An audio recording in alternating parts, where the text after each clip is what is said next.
Morning dear students. Today I am going to explain the properties of rectangle, rhombus and square.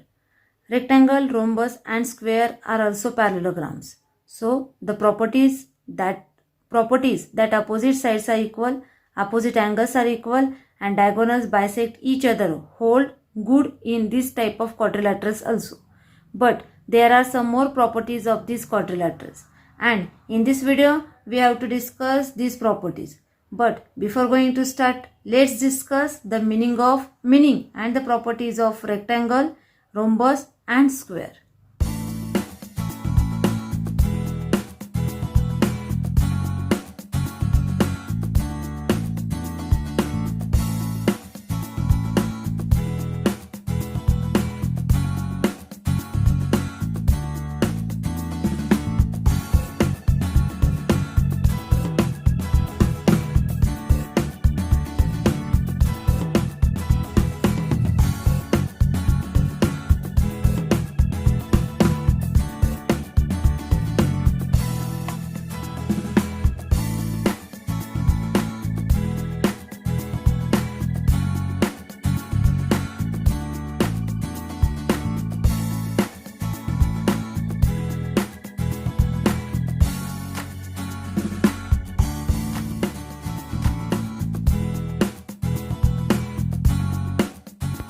First theorem, diagonals of a rectangle are congruent. Again I am repeat, diagonals of rectangle are congruent.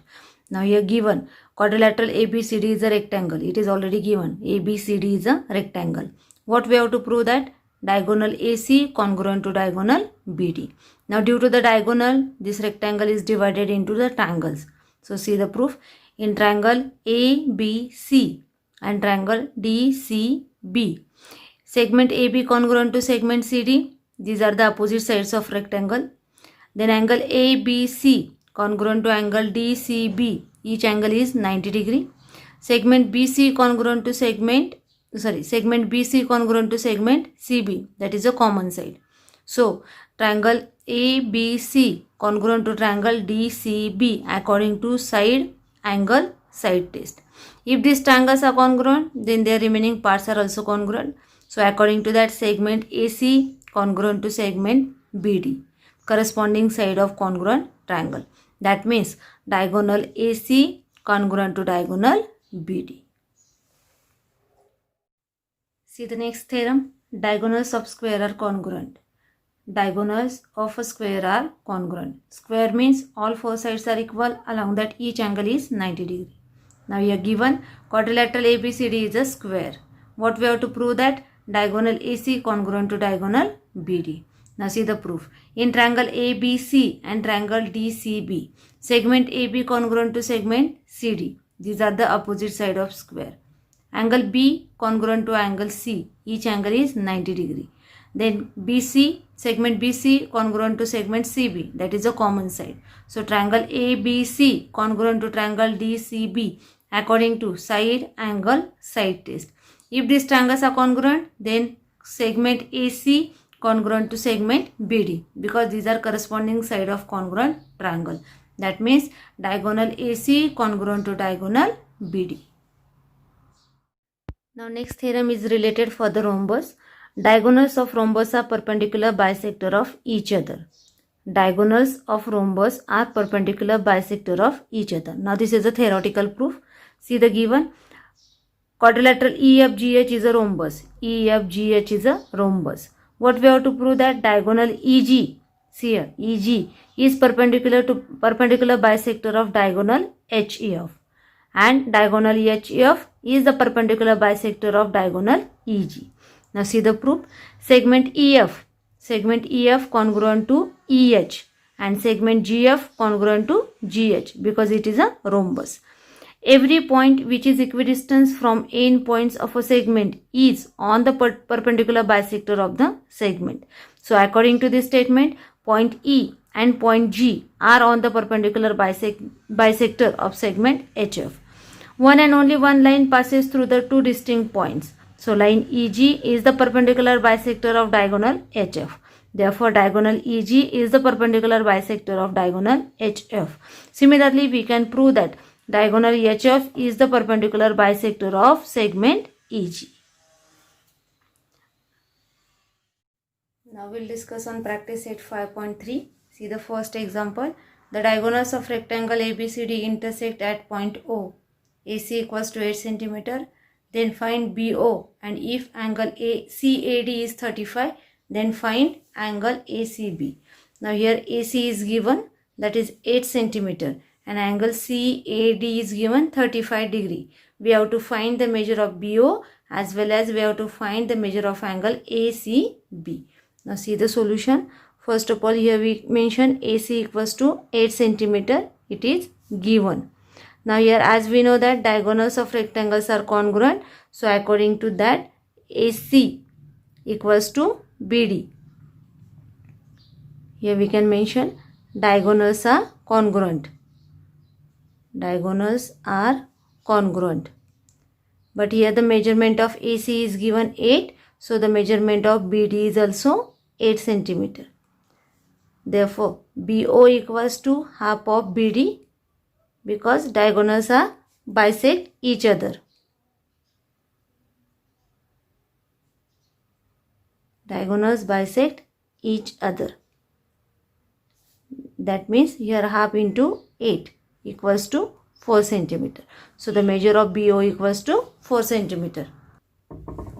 Now segment AD parallel to segment BC, because these are the opposite sides of a rectangle, and opposite sides of rectangle are parallel. Opposite sides of rectangle are parallel.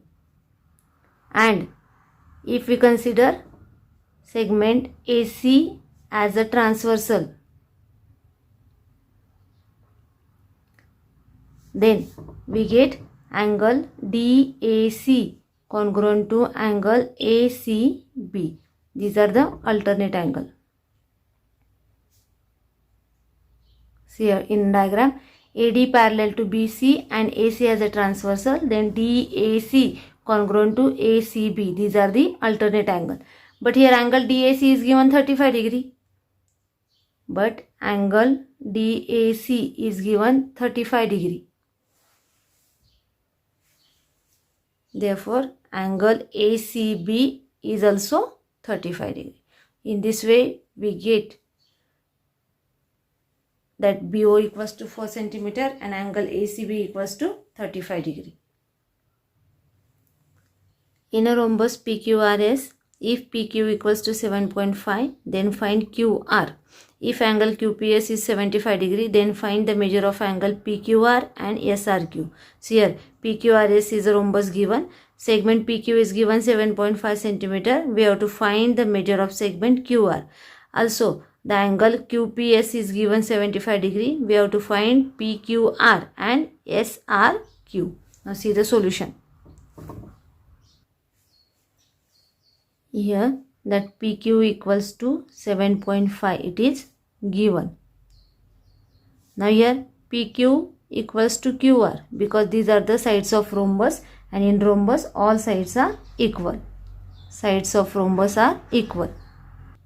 Sides of rhombus are equal. Therefore, the measure of QR is also 7.5 cm. Okay. Now, angle QPS equals to 75 degree. It is given. Therefore, angle SRQ is also 75 degree, because opposite sides of rhombus are equal. Opposite angles of rhombus are equal.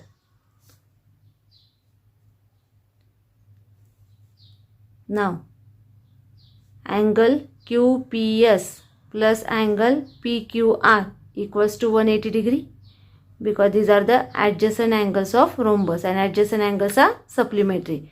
Adjacent angles are supplementary. So here QPS is given 75 degree plus angle PQR equals to 180. Therefore angle PQR equals to 180 minus 75, which is equals to 105. So here angle PQR equals to 105. In this way we get the value of angle PQR, then angle SRQ as well as segment QR. Okay. Now complete these sums in your classwork. See the third example. The diagonals of square IJKL intersect at M. Find measure of angle IMJ, angle JIK and angle LJK. Look at the diagram. IJKL is a square. Now here angle IMJ, that is a 90 degree, because diagonals of square are perpendicular to each other. This one is 90 degree. Then angle JIK equals to half of the angle JIL. Diagonals of square bisect opposite angles. But here this angle I is 90 degree. So here angle JIK equals to half into 90 degree, that is equals to 45 degree. Similarly, we can find the angle LJK. LJK is also 45 degree.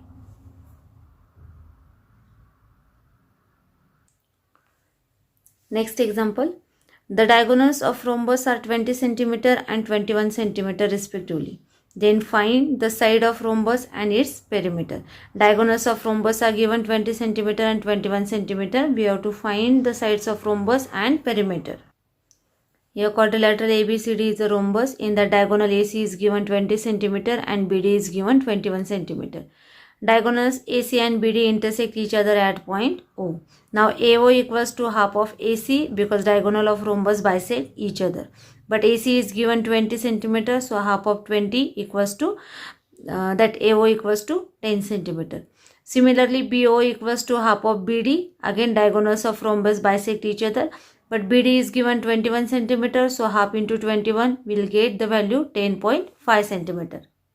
Now in triangle AOB, here angle OO equals to 90 degree, that is diagonals are perpendicular to each other. Then by using the Pythagoras theorem, AB square equals to AO square plus BO square. The value of AO is nothing but 10 cm. Value of BO we get that 10.5 cm. So AB square equals to AO square plus OB square, that is 10 square plus 10.5 square. If we are taking the square of this, we will get 100 plus 110.25. That is equals to 210.25. By taking the square root on both sides, we get AB equals to 14.5 cm. That is taking square root on both sides. Now this AB is nothing but the side of rhombus. So side of rhombus are 14.5 cm. As we know that rhombus, that means all sides are equal. So the measure of all sides of rhombus are 14.5 cm. Now perimeter of rhombus is nothing but 4 into side. So 4 into 14.5. After taking the product, we get 58 cm. Okay. Now you have to solve the remaining sums from the practice set 5.3. Very soon we will meet in next video. Thank you.